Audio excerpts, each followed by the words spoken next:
Hey guys, just real quick, you're going to have Fire Chief Scott Heller go down, and after that you're going to have the police chief here with the community, and then I think this will be our last one for this evening, and then you guys are all going to have to part of the bathroom, so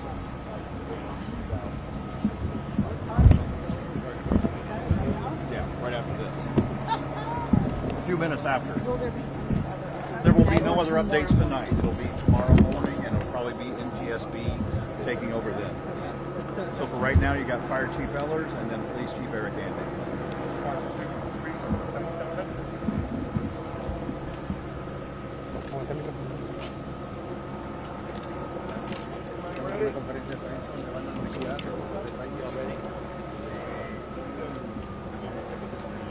Good evening. Thank you for being here again tonight.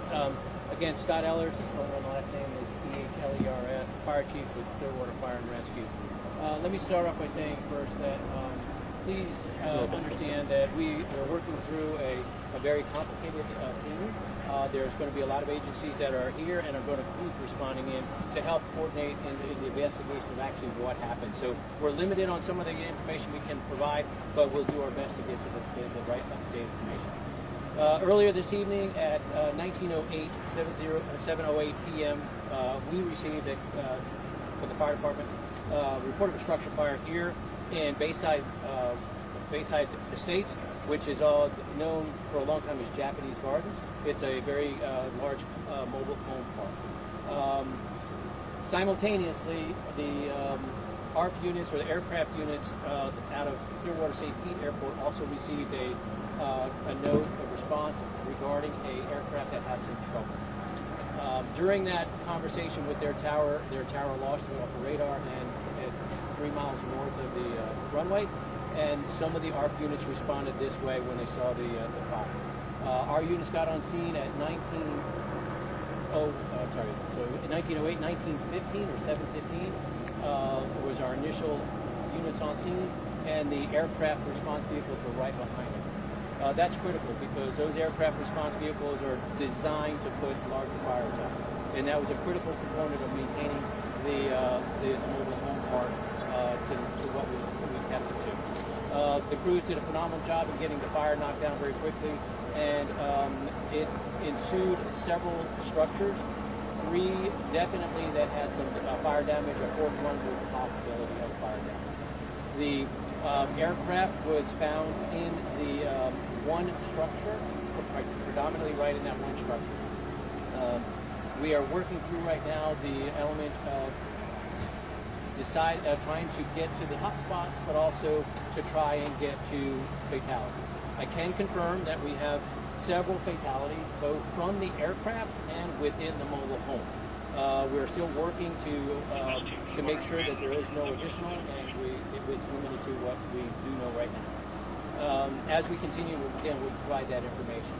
Along with us is Clearwater Police Department, the Sheriff's Office, the Airport Authority, the NTSB, the FAA are all responding as well, because at one point we need to switch from what we're doing of search and rescue as well as fire control into a investigative mode, and that goes to law enforcement. And that's pretty much it. I will turn it over to Chief Gandy, who will probably be able to provide some more of that. Good evening, everyone. I'm Eric Gandy, Chief of Police in the City of Clearwater.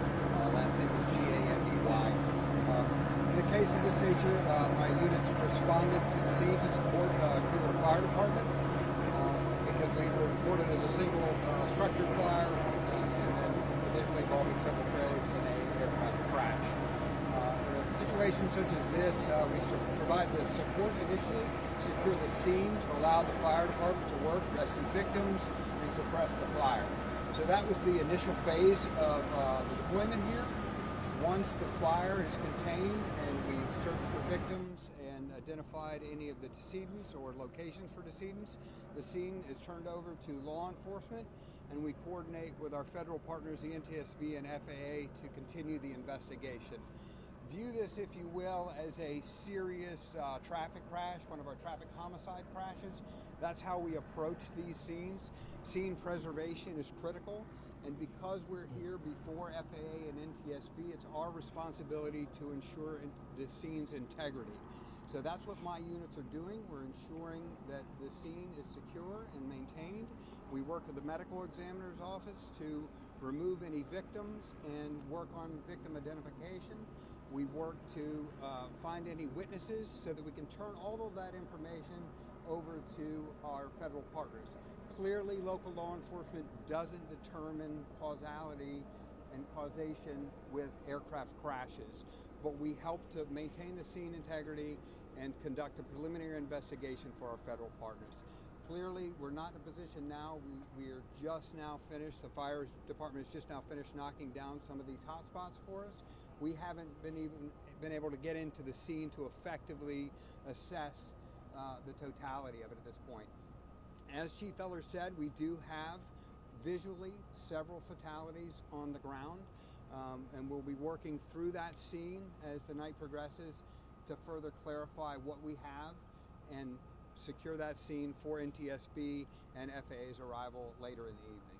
I'm not going to take any questions at this point because we're really not in a position to do so. We will brief you at another point in time. We won't do another on camera tonight. We've been asked by the trailer park that the media clears the trailer park. Rob will talk to you guys about that. It's a private trailer park, so he'll have a conversation with you as our liaison with the media, but that's been the request from the trailer park ownership at this point. So we would ask that you respect that. We will try and find locations for you on the perimeter of the place, but at this point we're not going to do another on-camera, on-scene inside the park unless something changes, and we'll certainly let you know. Thank you.